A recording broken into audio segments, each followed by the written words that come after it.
ጥምብታና ድነበረ ትወራራት ብዙሕ ነገር ስለ ድነበረ ዋላ ሕጂ ዝናይ ዓሰብ እቲ ሴኩሪቲ ሲ በቃ ቴንሽን ኣሎ ናይ ምንታይ ቴንሽን ሓንቲ ነገር ከስመረላ ድደሊ ኩላትና ኣብዙ ኮይና ኣብ ቲክቶክ ዲዩ ኣብ ፌስቡክ ዲዩ ኣብ ክለብ ሃውስ ዲዩ ገለመለ ብጀካ ዘረባ ንገብሮ ነገር ዋላ ሓደ ነገር የለን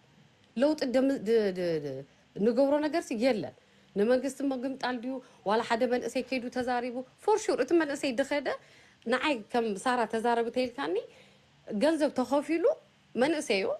ሂኒ ድማኒ ንድኾነ ነገር ንመኪና ዲዩ ንክለብ መውፅኢ ዲዩ ገለመለ ከይድካ ከም ዝግበር ተባሂሉሎ he didn't talk ነቲ ፕሬዚዳንት ገበረና ይሉ ኣይተዛረበን ኣነ ሕጂ ነዚ መንእሰይ ከም ጀግና ገይረ ከምዚ ኢላ ኣይዛረበኒ ተላኢኹ ተገይሩ ከይዱ ገይሩ ቀጻሊ መደብና ካብ ላይ ማለት እዩ ነዚ ግን ከም ጅግንነት ተዛረበሉ ነይሩ ሓደ ማለት እዩ ኣብዚ ጅግንነት ኣይኮነን ሓደ መንእሰይ እዩ they are using them ተኸታታይ ዓዝዩ ነዊሕን ቀጻልን ስለ ዝኾነ ክቡራት ተኸታተልቲ ካብ እንታይ ባህል ኣሎ ቲክቶክ እንታይ ኣሎ ኢልኩም ስታይ ትብሉ ባዕለይ ክቐርበልኩም እየ ሶ ሓቢርና ንከታተል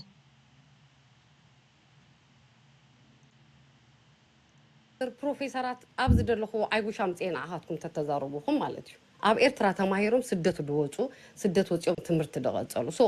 ኩሉ ግዜ ዲስግሬድ ነታ ሃገርካ ክትገብር ከለኻ ንነፍስኻ ዳውን ከም ትገብር ደለኻ ኣነ ኣይረብሕኒ ኣነ ደንቆርኤ ኣነ መሃይሜ ከም ትብል ደለኻ ክርዳእና ኣለዎ እቲ ንሓቶን እቲ ንደልዮን በበይን እዩ ኣሚን ንኢትዮጵያስ ምስ ኤርትራ ኮምፔር እግበር ኢትዮጵያ እኮ ምስቲ ህዝቢ ብዝሕደ ኣለዋ እቲ ኢኮኖሚያ ምሳና ኣይኮነን ኤርትራ ክንደይ ዓመት ጌራ ኤርትራ ካብ ትኸውን ዳሕራ እንታይ ኣጋጢምዋ ነቲ ምዕባለታት ማለት እዩ ንኽትከይድ ሶ ኣነ ሕጂ ከም ሓንቲ ደጋፊት ኤርትራ ከም ዘለዋ መብራህቲ ደይብላ ክብሉ ከሎ ዋላ ኢትዮጵያ ይብልናን እንዲ ተይለ ኣም ጊቪንግ ኤግዛምፕል ተይለ ዋይ ኩሉ ግዜ ንኤርትራ ምስ ጎረቤት ወይ ምስ ካልእ ሃገር ኮምፔር ትገብርዋ እዩ እቲ ዘረባ ድመፅእ ማለት እዩ እሳቶም ኮምፔር ክገብርዋ ከለዉ ግን ፋይን እዩ ኖ ከምኡ ድበሃል ነገር የለን ኤርትራ ናታ ሃገርያ ክንደይ ዓመት እያ ገይራ እንታይ ወሪድዋ እንታይ ኣጋጢምዋ ኢትዮጵያ ድማ ኣብ ምንታይ ነይራ እቲ ህዝቢ ፖፑሌሽንን እቲ ህዝቢ እቲ ንብረትን እቲ ሃብትን ድማ እንታይ ኣለዋ ድማ ክንሪኦ ኣለና ኣብታ ናይ ኣረኖ ሕቶ ክሓቶ ተኽእል ደ ኣብታ ናይ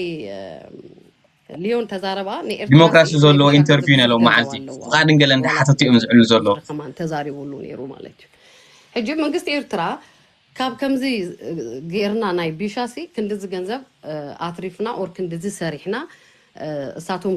ናታቶም ሼር ሆልደር ዋሪቨር ትደለዎም ክንዲዚ ወሲዶም ኢሉ ተደይውፅዋሲ ኣነ ኢንፎርሜሽን ኣለኒ ኣነ ክሰደልካ ክእል እየ ገለ ትብሎ ነርካ ኒቢንያም ኣነ ንስኻን ዊኖ ላይክ ፅቡቅ ጌና ነፋለጥ ኢና ሊዮን ሶ እቲ ደምፃኻዩ ኣለኒ ትብሎ ኢንፎርሜሽን ሲ ክትነግረና ሕፅር ኣቢልካ ክትነግረና ትኽእል and then where did you get it from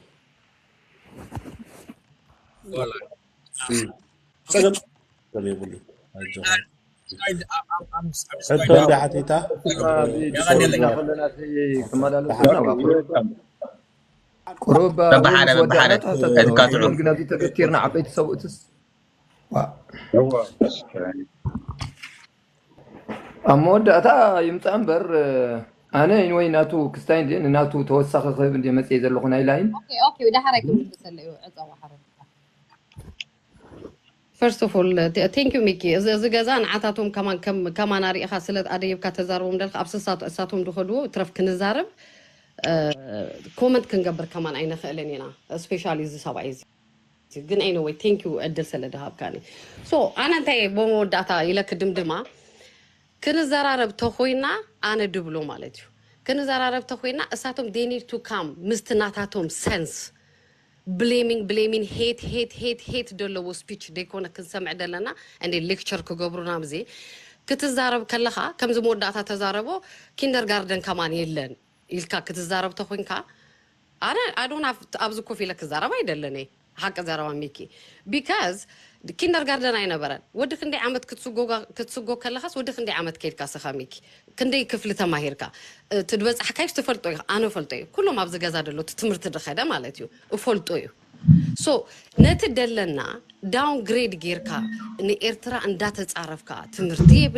تمرتي بلان كتب الكلا خنا تهزب دون قرو تبلو لها مالتيو سو إذا كم ز عين الزراوات أوكي بلا مزياتهم ديبكا كوفيلكا كتزارب حق زراوا أنا حجي نتا حدا كزاربو دلو كاب هيت تبجيسهم سلا تزاربو أنا أبلغ maybe I'm wrong جن إذا زبات زياتهم إيرترا أنا يكونون حدا سبسينا إيرتراس كامي إتسنا إيرتراس كندي تباخو تبلو خلاص زيرو دبلكا تخوينو سي لك حبرة سبي بالنانديو تمرت دود أب إيرترا تمرت وديو 10 تخل وديو دوز إيرلاندي يونيفرسيتي وديو دوز إيرلاندي بعد البروفيسور عاوت مونتريال دنبرسي أسمارة تمرت وديو منجستي إيرترا ديو ساوث أفريقيا سديدو وتمرت تماهيرو تأليمو he didn't go to school أبي إيرترا so how do we say it إيرترا سي تمرتي بالله so أنا انتاج بيلا كدم دمازيا أتد بزح أبزن سمعوا دم سنة ولا ناي ليبيا يناي حواتنا ريسا كان متسخينا قال ملا توايلو تزربلو ده حويا نت من سيس كدحنا أمثيلا دخدا سبات نت من سي هيومن ترافيكينج دشت على الدنيا سباتين أشي موسيسي كابتهم نت من سيات إيرترا دشيت الدنيا أشيو so أوقات كيد كلها كتدحنهم كيد كاخد كون تخل I don't know the most probably قلنا بوليتيكا نمسرح توايلو تجبر نجاري تهاجراو كيدو ديو أكدن ديو نهي قدف بانديرا حيزوم دو قلم ملا كانت ألم تدلينا إن خنت ألم نخلينا إذا كم زيلو إن إيرترا دب بندما كاب إيرترا وانجل صريح دوت ويابزو خوينو أورجان حواتو دشيت دنبرة أور هيومن ترافيكينج حواتو دشيت دنبرة كملس كم ديك الفليتو بولو معلتو خوفيلو كتقنو علم علتيو سو إذا تديت عاريو أوكي أو إيرترا كم زلو إجي نزل من اسم موداتا تزاربه حادث أب إيرتراسي جريد 6 دبت حنا بلو ورا جريد 8 دبت حسب نو كم يتبل تمرتلو كبلو لو تدي كوينو جن أت كابت ملحسناتاتكم تزرقوا دلهم حما نجر خونا له قالوا ما تعرفوا له دون قروتات تمرت دي تفلطوا له كم زدو دنا قرطو خويكم كم قبلكم كلو تقبلوا انا كنت ماهيري سو كم تواهيلك تصرف كلو ايقبلوني سو انت يقبل اموداتا ميكي اذا كلها ابز دغ خوينا ني إيرتراس كم دي كونت حنت تقر تخدنا دلا بدحريا وانجل سلادلوا بدحريا دغبرتو نجر سلادلوا إيرترا تمليسا كم دي ولا ز منغست وردمو تمليسا كم دي تخيد سلتفلت the only choice they have is coffee الكابز مصلام تراي so what do you love there thank you اوكي thank you سارة هو انا بقى إنك غني لي نوي دحان أنا كان دقفتي كرد أيكون ممكن أنا خرد كاي كلني أنتي مالتي ترد أخا مالتي تجاجن تكون كون ترد أخا تجاج زبل كومي كناتي تحساسبا من البات جن هذا عبي channel يبلنا نمبر نتي أوشتي إيرترا زلو تعفين زلو بجك حنتي حدث إيرترا بهالقدم ساقم تبايلات سواء زنبرت غازيتا بجك نسو كرئي عدل زي بلو إيرتراوي من البات نو كنردو مولكو نيري نزب زي زلو جن نيرترا قديفوا كوتس خلو زيت بلس أبزي موسيو هجي بدقيق وي بساعات دموز خفل ناي بعلو دكتور زلوو ناي بعلو طبقة زلوو أمناتا سبيس زقبرو لعدي أمناتا نزلو بزوح ناي ميديا أكسس زسمع أنا خردو إلى عيمسيني إنوي أنا بزي أميكز نايز مسطتني نايز لاينز بهال ودي أمسيطاتني تقند مالتيو أي فولتوني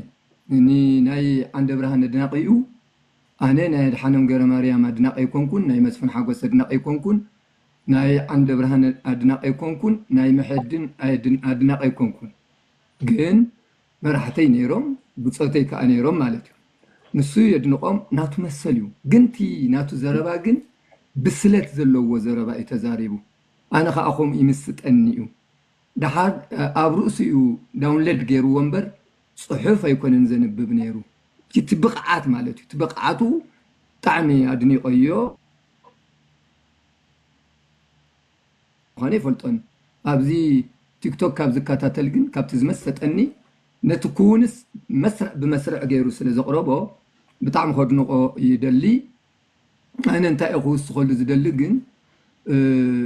أنا فتناي قطبا يكون كون زسكت أب إيرترا نتقطبا حاني قوة زلو بوليتيكايو كل جزء أوروباويان بعلم يواجهون يوم أي تواجهون مالت أيكونن جن نت بوليتيكا مسفتحوه يتقطبا خا تفتحو قطبا خا من كيلي تفلطني بلكاني مستي أتعبا خا أبزا حاشا بوتاون سلازا عبخا أي تفلطن أي بلكاني كل جزء قطبا أود الدر تمركز أيو ناي ود الدر قطبا خا أب حجز تمركز أي مالتيو قطبا ون بعل جنزب وحسنة يدلي ندك سبات كا أب تحت أملاكا حقي وحسنتنا انبر كم عصا بعلنا متبالا لعنا نيرنا مالتيو حجي تلاقيت بوليتيكا حاني قوة تلنا حادتي ناي إساس زربا قالوا نبلا يكونن أنا خابز ذكره مالتيو عنتو محاري إساس حقي زاربي له هو جن تحقن ربح حزبي إرترا زغنا حقي يكونن تايدا أب حزبي إرترا نعقد سلازلوا سياس دلاي سلاززارب هو حقي زارب يدلاي أبتنعقد نابنا تابشان شعاتم يتنتيسعان كلتن حزبي أخيبا غيرو نيرو إساس حزبن بريزيدنتن زبل تذكروا وانت خوينكم أخيباتات نيرو مالتيو كابتي زنبر رئيستي إساس بزحون تيسعان كلتن سلازغونه ملو بملو سمعتنا حزبي إرترا مفلاي تبسمرا زنبره ملو يجبيتو وانتو قاصاصيرو ونيرو خبل أيكالن انتاي زبل سرحتنياتات كنصلصلنا يبلمو بملؤ تهزبنا غودا تقاعت يتقعمو سمبيد إساس ترديكم دي تتقعو زلكم يلو زي حقي مالتي نمجمريا غزي إساس انتس ترديو انتس كي تردو حق استزارب لأت بهذا على الزيا مغنياتو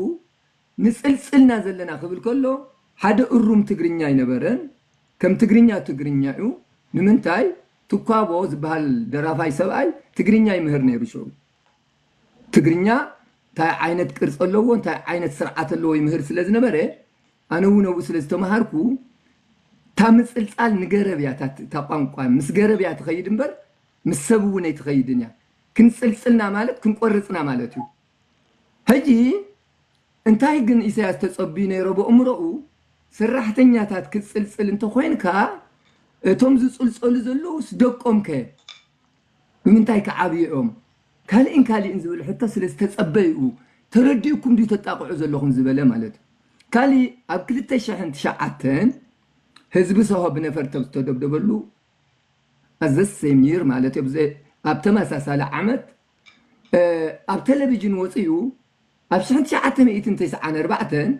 اخلي خبوتا نبوتا خيشيت كلكلنا نهالنا ببحوق امسلكم تتحاجاجو زلوكم يلو حدا هاجراوي ازبل كازلوكم انس ودا هاجري نزل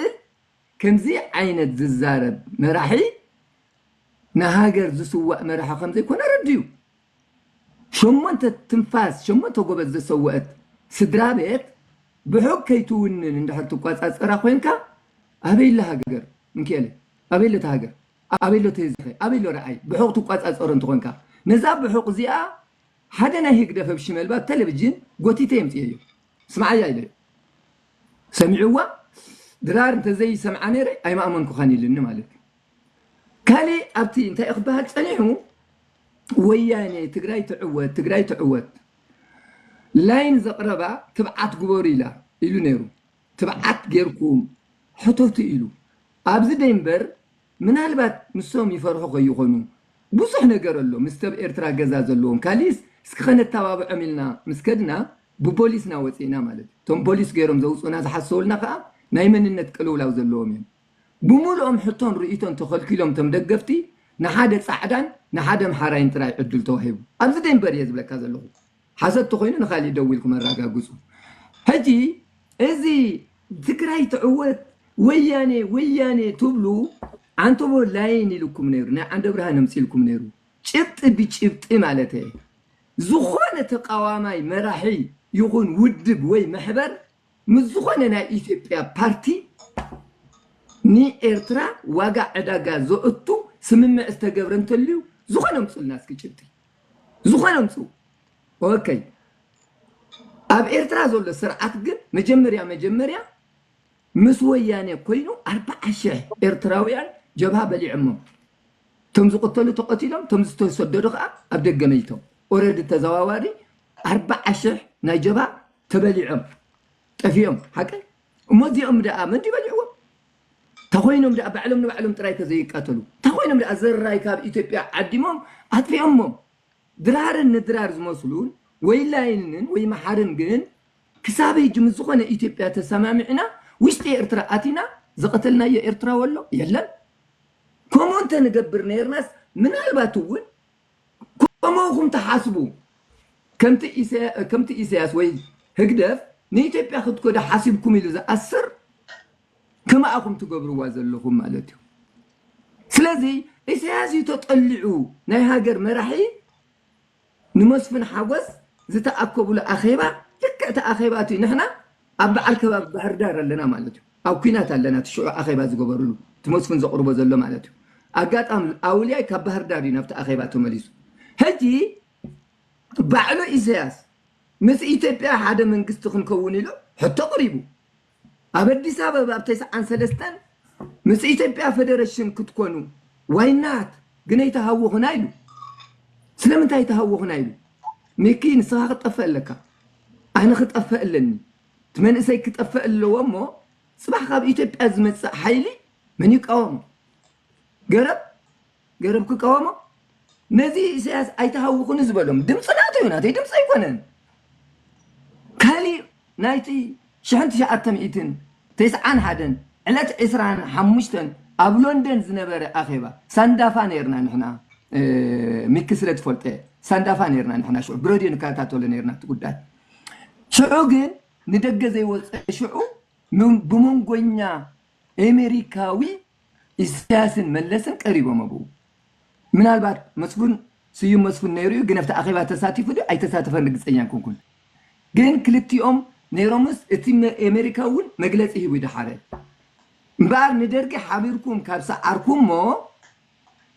إرتراني إثيوبيان بحدا غيركم كتم محدور إسياس بريزيدنتي كخون مسبلا ملس حريقو زي يخونني إرترا رئيسا زقالت هاجريا إرتراويان كأنا هاجرهم تواقيهم يوم ناس إنتهم زقبهم حزبهم مسبلا انتايلو تي أمريكاوي ملس كم نيشتي حاوني إسياس سمعنا نيرو إيه وزي كالي أبزي ناي هاجر بسنكي وياني زبهال من دي وريرو إسياس ورار مخانو زيادة خخاحس ودو حورات هاجرات وسينو الله أنا وسنكو أنا لاين لاين وين محارز وسنا يكون زي ونا ببوبو سلازي أنا أنت أزم زلو هجي تتقاومايس قبل علم مقوامو نتزلو أفلطو وسيخو كم زلاين حوي زبلو زلون كموز أمسولون مسيوم زيادة تقاوماي زيادة خبسلوتو أنا زوسخلو زلو خنبر كونا يلون زدك أسناي هقدف كغيري لي أنا جزية أي أطفيني ميكت صرفنخا يصرفكاي جن أنا مرد أي سألني 5 متن نذهب كان نعدلك كمسجن يدلي تنكي قني لي اوكي ثانك يو اخوات ميكي مسفن حاجوسي انت غيرو مس وياني كيدوس ناب إرترا خاطو دوسنا سب ابي كوفا بيلتا اخا تليوس امطو لي تبل ليون دما حتتو ليون دما تحت مسفن انا ادناقناي مسفن حاجوسي ادناقي يكون مالتك ابو زهري يتلن مالتي فيكون انا داتا تزارب كاي عيد بلك ادلو تا سارا زمصخيا ليون حساب درار انت الكاسي لمن تايدا حاجاك تقبرنا محاتيتكي وديكي تزاربكي وديكي مش حجنات يدقا شعب أبو سعيد تزاربي عندن تودا تاغزات نحن حسب ندرارو كيك نغرو نتا إسياسين هاجر وسدو وايلوسي كما أجيرو دجابرس كابزوم ناتناسي حادم صوليلكا مسفن حاجوس الله يلكا مسفن حاجوسي كيدو مسوياني فريموس قولعت حيزو توم اب ناي تግራይ ريفيوجي كامب دنبرو قولعت حيزوس نيرترا خاطو دوسنه دنبر سباي ايكونن ازي ايتفلطني خناي مسفن حاجوس انتي كم دغبره انصلي مس ኢትዮጵያ ዝተዋገዮ መስፍን ሓጎስ አድናቆ ይኮንኩን ግን ምስ ወያኔ ይኹን ምስ ይወደግ ምስ ዝኾነ ተዋጊዩ ካብ ኤርትራ እዚ ክንህበኩምና ከምዚ ገርኩም ኣብ ኤርትራ ክትኣትውኹም ዝብል ስምምዕ እንተልዩ ኣቅርብላይ አድናቅናይ መስፍን ይኮንኩን እኮ ኢለካ ኣነ ኣምፅለ ጭብጢ ኦኬ ጭብጦ ከምፀልካ አይ ከምፀልካ ኣነ መስፍን ሓጎስ ኣይሰርሐን እንዴ ብምንታይ ዳ እና መኽነ ኣምነክድ አንድ ህር ጭብጢ ዘይብልክ ኮይንክ ዳ ብምንታይ ዳ ከይዱ ጥራይ ብኸይዱ ብኢትዮጵያ ኣትዩ ኦኬ ቀስ በልባ مسفن حقوسي مس وياني أكيباتات كم تجبر دنبر أب تجري دامت إذا وجه كجمر كلوس كاب تجري هادي مخم دتعمل سنة جرمة تفلت إيه خايت تفلت أني خازيا أذيكم نئساس كم يجرنا أنا عليو نئساس كم يجرنا أنا عليو إمبر إرترا أكل إثيوبيا نموخان وأكل تجري نموخان مسفن أي تسمع عني بلا كلهو تسمع من تبلي تقول خا بيبر أمسلي ويدم خا أمسلي كل روكي حقك الزارة بدلهو نو حق كويس ميكيلا جزيس لزي بقوله تحطوا حديث هلا أنا نفدس ولا أنا قلت دقيقة اللي ميكيلا حوي سو عبوس ما عبوس حدا بس لازغونه سي ايد تاو طرح مع لنا سقم زبال نغير مرحبا حجنا بيك عبين نمو مايك اوكي قدلي خدقس قالك هتعرف عنك مجمريا سارة حسابك سلا زقمتكي حسابك خاب تحطو سلازي هرمكي قريتا لني ويكا جيغال لكي ابتنا احنا تزاربنا اختزاربكي حابني خمزيلكا درار كمزيلكا مسخن حقوس كمزيلكا لايم كمزيلكا تيوم كمزيلو مقلملي نيرو اوكي دونغي سلاز مصاخيت اي ترداخي انتنتبي قلال حال صار كزارب يبزخل تداوي ኤርትራ ናይ ኤርትራውያን ህዝቢ ኤርትራ ዋርሳይ ነይሩ ተጋዳላይ ነይሩ ሃገር ጠንጢኑ ይወጻ ኣሎ ሃገር ጠንጢኑ ዘሎ ህዝቢ ኣብ ደገ ኮይኑ እዝን ጎዲልኒ ይብላል እንታይ ጎዲልካ ቀዋም ፖለቲካ ዘይፈልጥ ወይ ካ ፖለቲካ ዘይነቅሕ መንሰይ እንታይ ይብል አደይና ፊቀያ አቦይና ፊቀዮ ሕርሻይ ከልኪልኩምኒ አደይ ከይደለ ከይት ኮይነ ግን ፈርሕ ገለብል ማለት እዩ እቲ ፖለቲካ ዝርድኦ ፖለቲካ ዘፍልጦ ከዓ ሱር ናይዚ ድጽብጽቦ ደለው መንሰያት እንታዩ ድብል በመዝገብ ኣብ ጋዜጣታት ኤርትራ እቲ ዘሎ ስርዓት እንታይ ምስልታቱ ጋዜጣታት ኣብ ኤርትራ ተጻሒፈን ዝነበራ ከይተዓጽዋ ከላው ጋዜጣታት ኢንክሉዲንግ ሓዳሽ ኤርትራ كساب كلتشحن حادن زنبره كساب كلتشحن كلتن زنبره بملو ينبب مالت ريسيرش يقبر هذا دكتور تاي يقبر نسلك حميمين كات كده كلها حمام كان ترى زي فريد وبقالك دمر مرا يقبر بوليتيكاو بليح ويكا افلوط اوناي بوليتيكا ريسيرش يقبر نقح تمرتونا يدلني نقح انت اخوينا حدا زيغان تاي يقبر نسلك ريسيرش يقبر مالتي زمرحنا زلو منغستي ويكا ودب انت يمثل هقدف بهال انتيتي اذا هقدف انتيتي خم انتيتي اخيبا قبر ديو منغستاوي اخيباتات يقبر ديو منغستاو ستراكشر الله وديو حقاقا اكال فلصاما اكال الله وديو بايتو يكب ديو تبايتو حزبي عد خيدو حزب زمرصو بايتو لنا دي سلازو بمولو زي سياس انتاي لو بايتو فريسيه منغستي اب ايرترا يلان انا منغستي قوام تتصعفه اب 97 اما اخل ميدا ኤርትራ مش كلهم تغادلتنا مش كلهم مهراتنا مش كله حزبنا استوهبو تقوام ايبابيل الله قوام يلنا ማለት ነው ስለዚህ ትሽግር ኢሳያስ ከም ሓደ ፖለቲካው መሪሕ ወይ ከም ሓደ ፕሬሲደንት መሰልዩ ክጠልም መሰልዩ እቲ ገንዘብ ናይ ኤርትራን ተጻማ ናይ ኤርትራን ንህዝቢ ኤርትራ ከይክሕስ ማለት ሰብ ኮይኑ ጻድቅ የለን كم زخون يكون مراحتنا ناي عالم توم تشكنا زبالو مراحتها بعالم زرانايم ገንዘብ ክሰርቁ ህዝብ ከበሳብሱ ፖለቲካው ፓወር ንበይኖም ገይሮም ንህዝብ ከይሳተፉ መሰሎም ግቦኦሚ ማለት እዩ ነታ መሰልቲ አጠጥቆቶ ብሎም እንታይ ሕግን ሕጋውነትን እቲ ሕግን ሕጋውነትን ንባዕሉ ወተወረቀት ባዕሉ ኮይ ዛረብሊ እንታይ ይሆን ሕጊ ሕጋውነትን ኣብ ሓደ ዓዲ ምስ መጸ ኣነን ዘሓፍትና ሳራ ዘላን ደራርን ካልኦት ኤርትራውያን ሙሉአትኩም ደለኹም ኣብዚ እንታይ ንገብሩ መስለኩም በትሕጊ ጌርና ዚያን ጎዲለን ኣለዋ ዚያን ክምላ ኣለዋ እምቢተ ኢሉ ከዓ ዲሞንስትሬሽን ትወፅእ ማለት እዩ ስለዚ ንምንታይ እዩ መንግስቲ ኤርትራ ወይ ኢሳያስ ኣብ ኤርትራ ዲሞንስትሬሽን ንኸይንገብር ከልኪልና ግደፍዎ ዲሞንስትሬሽን እሞ ላስት ታይም ኣብ ዝነበረ ግዜ ዝረኣኽዎ ኣቦና ናይ ሙስሊም ኣቦና ኣብ ሸኽ ኣብ ዝናቶም ቤተክርስትያን እቶም ህዝቢ ዋጭዋጭ ብሉ ነይሮም ሰብኣይካ እንታይ ብሎም ነይሩ ኣፍኩም ሓዙ ኦርቶዶክስ ኣይበደለትኩምን ዓቕፉኹም እዮም ነይሮም ደርጊ መፅኡ ሃይለ ስላሴ መፅኡ ክሓርደኩም ከሎ ማዕተቦም ፈቲሖም ክርስቲያን ኢሎም ይጣበቀልኩም ነይሮም ኢሉ እንታይ ገብር ነይሩ መስለኪ ነቲ ህዝቢ ንኸይበኣስ ይሓቕፎ ነይሩ ነቲ ሰብኣይ እንታይ ጌርኩሞ ሓፍ ኣቢሎም ወሲዶሞ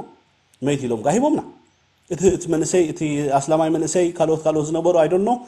ርኢናዮን ሰሚዕናዮን ከዓ ዳውን ኢሎም ሰብ ክቐብሩ ኢሎም ከይዶም ብጥይት ገይሩ ካፋፍ ኣቢሎም ማለት እዩ ዓሳብ ኣይትፍርሒ ሕጂ ኣብ ኤርትራ እንታይ ልበልና ምክእል ሓዊ መስለካ ኣብ ኤርትራ ንህዝቢ ኤርትራ ድፈቱ እንተደኣ ኮይኑ ዝኾነ ይኹን ደጋፊ ኣብ ኤርትራ መንእሰይ ንክዛረብ ምሁር ንክዛረብ መንእሰይ ንክፅሕፍ ምሁር ንክፅሕፍ ይፈቀድ ላስት ታይም ተራእይ ይፈልጥ ፓትርያርክ ቤተክርስትያን ናይ ኦርቶዶክስ ኣብ ኤርትራ ሃይለ ስላሴ ዘይገበሮ ደርጊ ዘይገበሮ ካልማለ ዘይገበሮ ጢና እንደገበሮ ምን ኣሲርዎ ኣቦና ኣዴና ኣሲሮሞ ማለት እዩ በቃ ኣሲሮሞ 15 ዓመት ሕሩይ ናይ ገዛ እስር ኮይኑ ቪድዮ ሰሚዕና ቪድዮ ሰብኣይ ዲ ሕጂ እቲ ጳጳስቲ ሓሳብ ማለት ዲ ልኽባጥ ሓሳዊ ወያነ ዲሱ ሕጂ ንሕና ንዛረብ ዘለና መን ይጥዑይ መን ዘይጥዑይ ንኽፍለሲ ኣቦታትናን እቲ ዝመርሕ ደሎ ኣካልን ምሁራት ኣካላትናን ኣብ ኤርትራ ኣብ ባይቶ ህዝቢ እንዳሰምዖ ቲቪ ኤረይ ተኸፊታሲ ናሽናል ዲያሎግ ይገበር ፀብፃብ ይገበር ፀብፃብ ናይ ኢኮኖሚ ፀብፃብ ናይ ዓመፅ ፀብፃብ ናይ ሕጊ ፀብፃብ ናይ ፌይል ፖሊሲ ሽዑ ሕጊ ኸ ይተኸል ገበነኛ ዝኾነ እቲ ህዝቢ እንተዳ ህዝቢ ኤርትራ ገበነኛ እንተዳ ኮይኑ ብረት ገዲፉ ብሙሉእ ድሃድም ተሃሊ ሃዳሚ ህዝቢ እንተዳ ኮይኑ እቲ ህዝቢ ብሙሉኡ እሰርዎ ኖ እቲ መንግስቲ ዝመርሕ ደሎ ኣካል ፖሊሲ ዘሎ እንተዳ ጌጋ ኮይኑ ንህዝቢ ኤርትራ ብገንዘቡ ብመሬቱ ብደሙ ዘምፃ ሃገር እንተዳ ኣብ ላዕሊ ኮይኖም ከመሓድሩ ዘይክኢሎም እንታይ ገብሩ ሶም ካና ቤቶም ክጽሕፉ ትኽእሉ ኢኹም ኣብቲ ኮመንት ማለት እዩ ሓሳብ ሶም ኢለ ስለ ፀኒሐ ዓፊንካ ናብቲ ትወስዶም ኖ ብሕጊ ኣብ ኤሪቲቭ እንዳተራእየ ብሕጊ ናሽናል ዲያሎግ ተገይሩ እዚ ናትና ዲያሎግ ስለ ዝኾነ ላይቭ ማለት እዩ ዝኾነ ሰብ ናቱ ርእቶ ክህብ ክእል እዩ እዚ ዝኾነ ኤርትራ ወሳትፎ ዘለዎ መደብ እዩ ርእቶኹም ናቱን ክሰማዓነ እውን ደልየ ኣብ ኮመንት ክጽሕፉ ትኽእሉ ኢኹም ኮራፕሽን ሕት መፅእ ሳራት መፅእ ተመሓድርና 4 ዓመት 5 ዓመት ጌጋ ተገይርካ ትወርዲ ሃገር ብኸምያ ትመሓደር ብሓደ ሰብኣይ ካብ 91 ክሳብ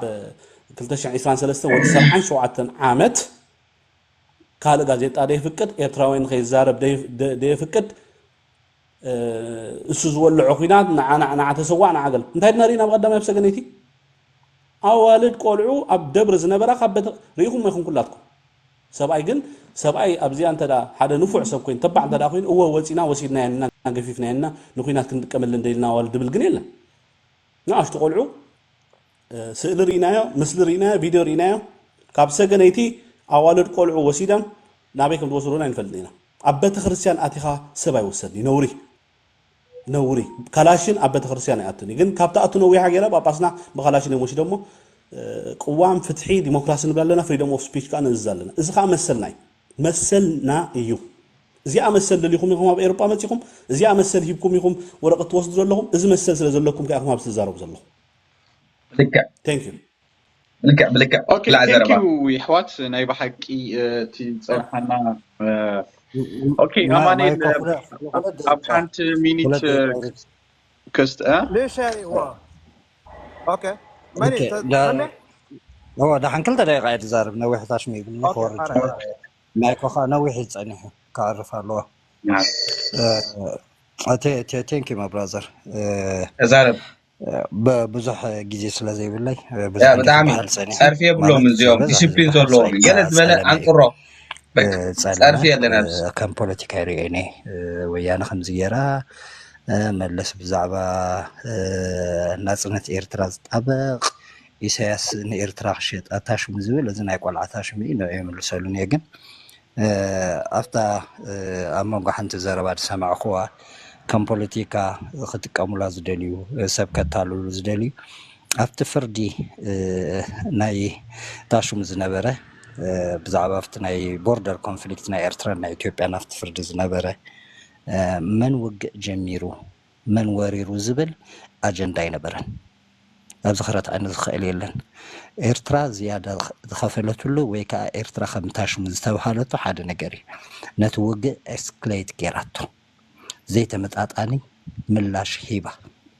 እሲኡ ነይሩ ታሹሙ ሕጂ ነዚ ጠቢኻ ንፕሮፓጋንዳ ወይ ከዓ ንፖለቲካ ሸቐጥ ክትጥቀመሉ ኤርትራ ወሪራ ኤርትራ ይወረረትን ግብረ መልሲ ሂባ እያ ወላብቲ መልሲ ናይቲ ሽዑ ዝነበረ ታሹሙ መን ውግእ ጀሚሩ ዝብል ኣጀንዳ ወይ ከዓ ታሹሙ ኣይነበረን ሓሶት ሙሉእ ብምሉእ ሓሶት እንታይ ነይራታ ታሹሙ ኤርትራ ነቲ ውግእ እስክሌት ጌራቶ ዘይተመጣጣኒ ኦኬ ዝዓበየ ምላሽ ሂባ ዳስዋይ ኣብቲ ታሹሙ ኣብቲ ፍርዲ ኤርትራ ዝበዝሐ ብ10 ድዩ ናብ ፍርዲ ታሹሙ ኮይኑ እዚ ብዛዕባ ናይ ምጅማር ወሪራን ታሹሙ ወረርትና ዳእሙ ፍሉጥ እንዲ ዶክሜንታሪ ለካ ሂድራዮ እጂ ነቲ ወያነ ምሕጋዝ ዝግበር እንታሹሙ እንዲ ብዛዕባ ናይ ጳጳስ ኤርትራ ኣነ ሕጂ ምልሰልካነ እቲ ሲኖዶስ ናይ ኤርትራ ሙሉእ ዶክሜንታሪ ወፂኦም ልኩ ኣለዉ እንታይ ነይሩ መን ፈሪዱ እንታይ እዮም ገይሮሞ እንታይ ገይሩ እዩ ጳጳስ ኣውለካ ኣብቲ ሲኖዶስ ናይ ኤርትራ ብሙሉእ እቲ ኢንተርቪው ቶም ጳጳሳት ኣብ ሰዓት ዘሎ ብኤርትራ ኩሎም ዘውፅዎ መልእኽትሉ ንዕኡ ስምዓዮ ሕጂ ከም ፖለቲካ ሸቐጥ እንዳትመፅእ ዘላ እዚ ሸቐጥ እዩ ኣይርባሓናኒ ከዓ ንዓና ይርባሓና ነቲ ተቃዋማይ ዝብል ደሎ ይርባሓና ናይ ሓሶት ሸቐጥ እዩ ንኩልና ኣብ ታሹም ኣይእትወናኒ ትምህርቲ ኣሎ ኣብ ኤርትራ ዩኒቨርሲታት ኣለዋ ላይክ ዩኒቨርሲቲ ላይክ ኣይትረስዑ ባ ስፔሻላይዝድ ዩኒቨርሲቲ ላይክ እናገበርኩም ምናልባት ኣደኖ ቶም ተማሂርና ኢና ትብሉ ትርድኡ ትኾኑ ኢኹም ቀደም ሓንቲ ጥራሕ ነይራትና ሓንቲ ዩኒቨርሲቲ ጥራሕ ነይራትና ሕጂ ግን ክንደይ ኣለዋና ተወሓደሲ 6 ኣለዋና እተን 6 ኮሌጅ ኦፍ ሓመልማሎ ኣሎ ኣብ ዓመት ክንደይ ተማሃሮ እዩ ዘመረቕ ኮሌጅ ኦፍ ሓመልማሎ እቲ ናይ ቢዝነስ ኤንድ ሶሻል ሳይንስ ናይ ዓዲ ቀይሕ ኣሎ ኣብ ዓመት ክንደይ ዘመረቕ ኤንድ ዚኣ ብቑዓት እቲ ታሽሞኦም ከዓ ኢንተርናሽናሊ ኣክሬዲትድ ዝኾነ እዩ በዚ ኣይኮነን ዝብለን እንድሕር ኣሎ ኮይኑ ክንዘራርብ ንኽእል ኢና ናይ ኣስመራ ሄልዝ ኦፍ ሳይንስ ኣሎ እዚ ንባዕሉ ስጋብ ዶክተሬት ታሽሙ ዘብል እዩ ኣብ ባፅዕ እቲ ናይ ማሪን ሳይንስ ኤንድ ቴክኖሎጂ ኣሎ ሕጂ ኣዶኖ ብጣዕሚ ነቲ ፀለመ እንዲ ንመንግስትኻ ናይ ባሕቂ ኤርትራዊ ዝኾንካ ነቲ መንግስትኻ ኣፀሊምካ ፖለቲካ ከምኡ ይኮነን ኣብ ማይ ነፍሐ ተመፂኻ ኢንስቲትዩሽን ኦፍ ቴክኖሎጂ ኣሎ ኣብ ኣስመራ ኦረታት ከይድካ እቲ ስኩል ኦፍ ሜዲሲን ኤርትራ ኢንስቲትዩት ኦፍ ቴክኖሎጂ ኣሎ ሓደኻ ኣስመራ ኮሌጅ ኦፍ ሄልዝ ኤንድ ሳይንስ ኣሎ ማለት ኤርትራዊ እዩ ዝብል ክልተ ኣለዋ ብጣዕሚ እዩ ድገርመኒ ዜና ኣለዋ ብዛዕባ እታ ቅዋም ዘይብሉ ታሽሙ ትብል ዝነበረት ንዓቑሩብ ትንክፍ ኣቢል እያ ክወረደ ከየንውሕልኩም ምእንቲ ካልእ ግዜ ክትከፍት ከለኻ ማይ ክነኣቱ ኢና ናይ ብሓቂ ቶም ታሽሙ ዘለኩም ክንመላለስ ንኽእል ኢና ሪስፔክትፉሊ ፀገም የብልናን ግን ሓንቲ ቀድሚ ሞራደይ ክመኽረኩም ዝደሊ ካብ ፀለመ ካብ ፖለቲካ ሸቐጥ ውፅሞ ኣብቲ ሪያሊቲ መፂኹም ነቲ ዘሎ ፀገም ኣርኢና እቲ ፀገም ዘሎ ኩላትና ንፈልጦ ኤርትራውያን ኢና ንሕና ጓኖት ኣይኮናን ንጓና ኢኻ ኣፀሊምካ ማይንዶሽ ትገብሮ ወይ ከዓ ማኒፕሌት ትገብሮ ንሕና ነቲ ታሽሙ ኣፀቢቕና ንፈልጦ ኢና ሕጂ መፂኻ ጠዊኻ ፖለቲካዊ ሸቐጥ ጌርካ ተነጊርካኒ ብዛዕባ ዓይነት ኤርትራ እዩ ዝዛረብ ዘሎ ሰብ ይኽብል ምናልባት ፖለቲካዊ ረብሓ ክህልወካ ክእል ኢኹም ዘብለካ ደሎ ሕጂ ናብቲ ሪያሊቲ ንዑ እሞ ነቲ ዘሎ ፀገም ብትኽክል ካብ ፖለቲካዊ ሸቐጥ ወፂኻ ብትኽክል ተዛረበሉ ድሕርቲ ፀገም ኣነ ምስኻ ኮይንካ ክዛረበሉ እየ ክቃወም ተሊኒ ነቲ ፀገማት ክቃወሞ እየ ነቲ ፀገም ግን ነቲ ፀገመይ ኣምፂኻ for the sake of propaganda and for the sake of political consumption against Eritrea እንድሕር ትጥቀመሉ ኮንካ ግን ኣነ ኣንፃርካ እየ ክዋግአካ ስለምንታይ ሃገረይ ንኸተፍርስ ኢኻ ነቲ ፀገማተይ ኣምፂኻ ከም ፖለቲካዊ ጎስጓስ ከም ፕሮፓጋንዳ ትጥቀመሉ ዘለኻ ስለዚ ናብቲ ትኽክል ማይንድ ሴት ተመለሱ ካልኦ ለሓንቲ ይብልኒ ንኻልኦት ብዛዕባ ዓሌታውያን ብዛዕባ ሃገር ብዛዕባ ናሽናሊቲ ወላ ሓንቲ ዘይርድኦም ሰብ መፅኦም ብዛዕባ ኢኮኖሚ ምሕደራ ናይ ሃገር ታሪክ ናይ ኤርትራ ክዛረቡ ተፈቲኑ ንዖም ክምልሰሎም ኣይደልኒ ሚኪ አይ ሪስፔክት ዩ ቱ ማች ኪፕ ኢት Thank you. ግን አንድ ነገር እንዳትረሳ ራይት ኦር ሮንግ ዊ ስታንድ ፈርምሊ ዊዝ አወር ካንትሪ ስህተትም ይሁን ትክክል ሁልጊዜ ኤርትራ ከሀገራችን ጋር ነው የምንቆመው ቴንክ ዩ ጋይስ Thank you, Temi. እስኪ ሚካኤል Okay. ተደጋጋሚ ይዛረብዋለሁ እሞ እስከ ከተዓየም ለና አርስቲ ገርካ እስከ ከተዓየም ኤርትራዊ ሃገራዊ ዝበሃል ሲ እንታይ ዘማለው እዩ ይደጋግምዎ ኣለው እታ ኤርትራውያን እንተኮይኖም ዝብል ዘለው እስኪ ወደ ሃገር ዝበሃልስ እንታይ ዘማለ እዩ ሰለስተ እንዴንተን ዘማለኣ እስኪ ከመር እስተሓዘሎም ከምኡ ጌርካ ከተዓየም ተጥዕምና ክንመፅና እንተዘይጥዕምና ከዓ ፀገም ኣይኮነን ኣነ ነው ፅባሕ ክንገብራይና እሞ ናይ ፅባሕ መደብ ክንገብራይና ድራር ምክንያቱም ኣብዚኣ ከለና ወጊሓ ሰዓት 4 ትኾን ቴንክ ዩ ኩልኩም ኦኬ ኣማኒል ቴንክ ዩ ሚኪ ኦኬ 2 ሚኒት ክበካ እሞ መብዓቂ ዕረፍቲ ግባእካ እዩ ዕርፍ ኣለካ ቀሊል ስራሕ ኣይኮነን እዚ ሓፈሻዊ እንታይ ክብለካ ዘሊ መሲልካ በዛ ንኣብነት ሚኪ ሃገራዊ ምዃኑ ክፈልጦ ኩሎም ደጋፋ እዩ ግን ኣብዚ ኣብፅይዎ ዘሎ እስከ ድምፂ ህዝቢ ክንሰምዕ ኢሉ ኣኻ ክብል ብትብዓት ማለት ንዓኹም ክሰምዕ ወይ ከዓኒ ሃገራውን ተቃዋሚ ክሰምዕ ብትብዓት ኣብዚ መፂሎ እስኻትኩም ከዓኒ ከምኡ ግበሩ እስከ ሰብኡት እንተኮይና ከምኡ ጌርና ገዛ ንክፈት እሞ ሽዑ ንሕና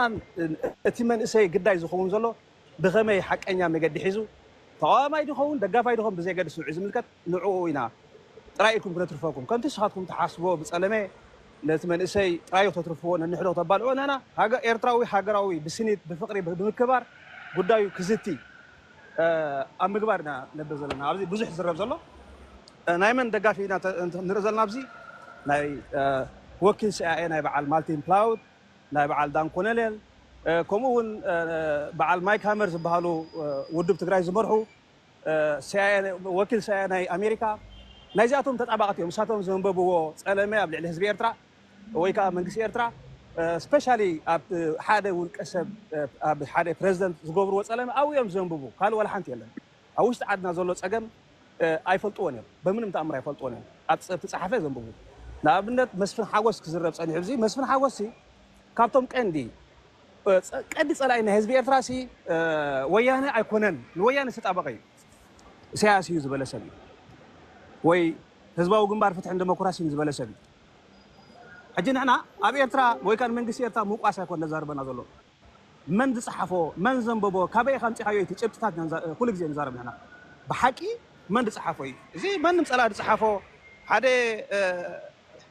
ንኤርትራ ኣብ ግዜ ፌደሬሽን ብሓይሊ ናብ ሃይለ ስላሴ ዘፀግዐ ኣካል ወይ ከዓ ናይ ሲኣኤ ኣሜሪካ ዝገበሮ ንዑ እንድሕር ትድግፍን ትደግምን እንድሕር ኮንካ እዚ ፀረ ኤርትራውነት ዘብለና ከዓ እዚ ማለት ንሕና ከዓኒ እዚ ዘዛረበና ሕጂ ሓፈሻዊ እንታይ ዝዝረብ ዘሎ ኣብዚ ኤርትራ ወላ ሓንቲ ከምዘይብላ ናይ ብሓቂ በቃ ተምሃራይ ከምዘይብላ ቤት ትምህርቲ ከምዘይብላ ምሁር ከምዘይብላ ኪንደር ጋርደን ጥራሕ እጂ ናይ ብሓቂ እቲ ኪንደር ጋርደን ከም ዘሎ ምምስካሮም ናይ ብሓቂ እዚ እቲ ኣብ ኤርትራ ከም ዘሎ እቲ ኪንደር ጋርደን ከይሓለፍካ ከዓኒ መባእታዊ ትምህርቲ ማእከላይ ደረጃ ሃይ ስኩል ስጋብ ሰዋ ከይድካ እዚ ክበሃል ፀኒሐ ተባዕ ሓወይ ተሜ ከምኡውን በዓል ሚኪ ፅቡቕ ሳሪ እዚኣቶም ኩላትኩም ክትብልዎ ፀናዕኹም እዚ ኣይመሓለፍና እያ ማለት እዩ ወይ እዚ ኣይንበፃሕና እያ ኣብዚ ዝማጎት ዘሎ ኤርትራዊ ከዓኒ ብደረጃ ትምህርቲ ይኹን ብደረጃ ተመክሮኹም ብኩሉ እዩ ዝማጎት ዘሎ ካብ ናፃ ካብ ዜሮ ተበጊስ ይኮነን ንዓኻትኩም ወኪል ናይ ርእሲ ሓያላን ኮንኩም ኣብዚ ዘራይ ናይ ርእሲ ሓያላን ኮንኩም ኣብዚ ትዛረቡ ዘለኹም ንዓኻትኩም ዝምክተኩም ዘሎ እዚ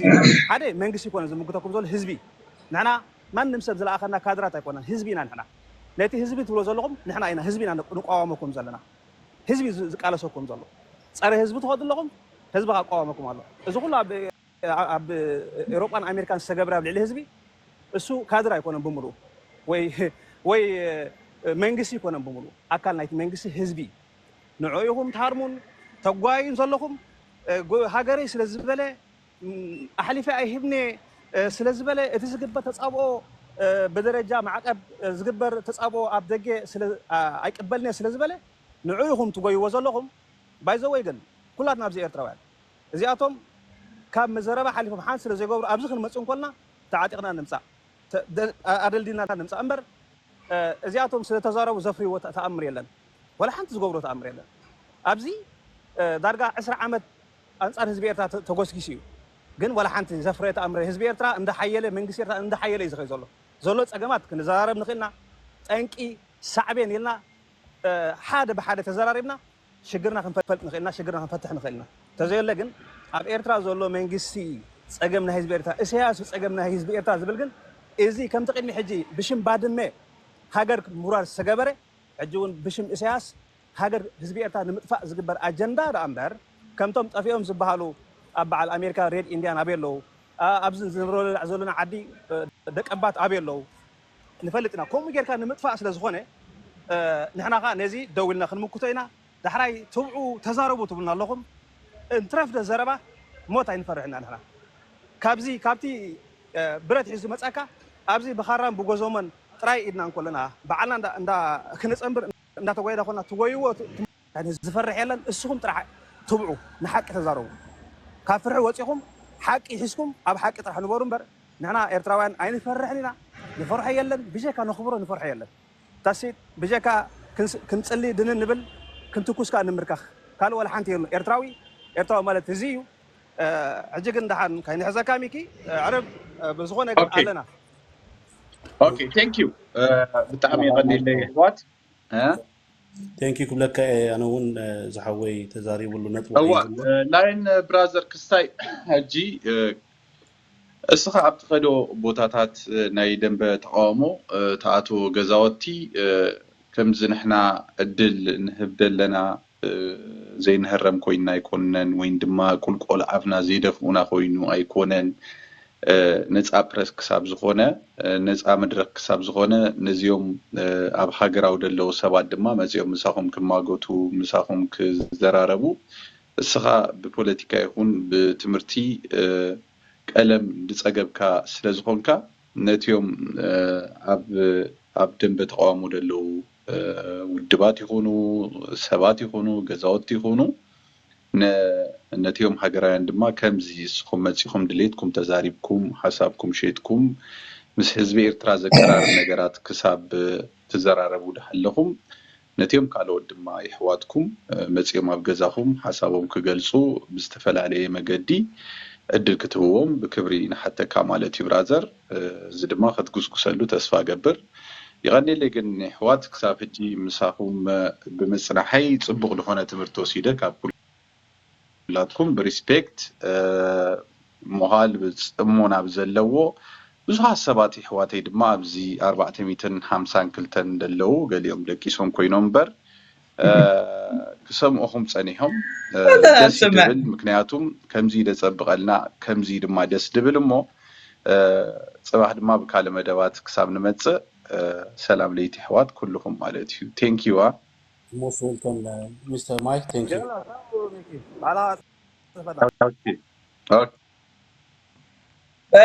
በሉ ክቡራት ተኸታተልቲ መደብ ቤኒ ሚድያ